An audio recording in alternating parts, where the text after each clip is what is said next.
Imagine being locked in a psych facility because you think the FBI is after you. And everyone thinks you're crazy, but it turns out you're actually telling the truth. This is one of the most bizarre psych stories that I've lived to experience, where a woman came into our ward with delusions of grandeur, allegedly, after believing the FBI was after her and using multiple tactics in order to capture her. Now in psych, we are not strangers to people coming in with all types of claims that the higher ups or the powers that be are after them. Matter of fact, the most common ones are the FBI, the CIA, the police, the government, the Secret Service, aliens, angels, demons, like all of these things. So as you can imagine, when I'm doing her intake assessment, I'm listening to what she's saying and all of the events that led up to her being here. And it sounds like a thought salad, but here's how I get down. I don't prejudge people. I let them talk about what their experience is as it is, without like the faces of or like doubtful responses. Now, I don't confirm the things in which they're saying. I just allow the space for them to speak it comfortably. Because a lot of times, if you listen, you can catch patterns and maybe be able to circle around an event where the trauma has started and initiated this way of thinking, or where the central location is. Sometimes, you know what I'm saying? Sometimes. Just a little background on this woman. She ended up getting arrested because she lifted up a shotgun and shot it across the street into her neighbor's front door.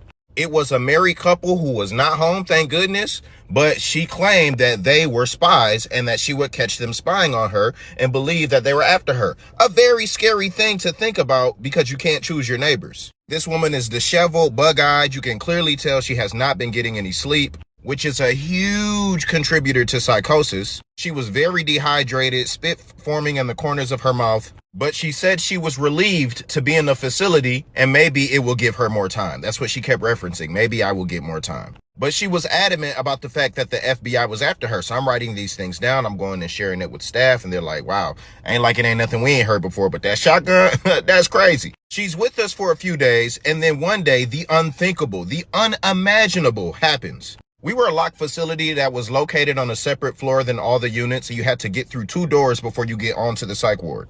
2 men in suits and sunglasses, I kid you not, y'all, come up to the door, ring the bell. The nurses looking at each other, we looking at each other like, who could this be? Is this like religious services coming up to pray for patients? Or is there somebody that got visiting days wrong or visiting times wrong? Because it definitely wasn't visiting hours. We're all looking at the camera in bewilderment, and then the charge nurse goes out to greet the men at the door.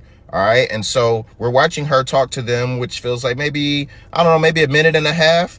And then she brings them in onto the unit. I'm like, oh, maybe these are the bigwigs, some CEOs that have come to do a random inspection of our hospital and, you know, how things are going. But as the charge nurse comes back to the nurses station, she's telling us that we need to pull the patient's chart that, you know, we had for a few days, the one with delusions of grandeur about the FBI being after her, right? And we need to wipe her stuff from the system. What? So we're like, what are you talking about? She said, I can't answer any of that right now. Please, guys, just follow this. And so we're all looking at each other like, what in the world? So we pull the chart and she goes to the room to grab the patient. She packs up her belongings, which wasn't much. And then she says, hey, you have to go. At this point, it's like the lady understands what's going on. And she has this catatonic look on her face. She looks defeated. And she's just like, I told you guys, I told you. And these 2 men escort her off of the unit with her chart.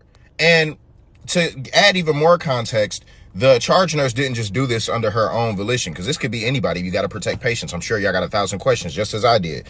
She called the doctor, the psychiatrist, the social, like everybody was in on this. And these guys showed their badge. And where were they from? The FBI. Never in my days have I seen anything like this. And we were all spooked and freaked out, but we weren't allowed to know anything about what they were doing with her, why they were taking her in. And after bringing in everybody that is anybody in the hospital that could have something to say about this, all they could recognize is that these men had clearance to do exactly what they came to do. We weren't allowed to know what business they had with this woman. We weren't allowed to know the connection and anything like that. The best thing that we could leave with was that maybe it had something to do with her shooting that shotgun into her neighbor's door. But usually that will be a police matter. And the police brought her to the psych ward.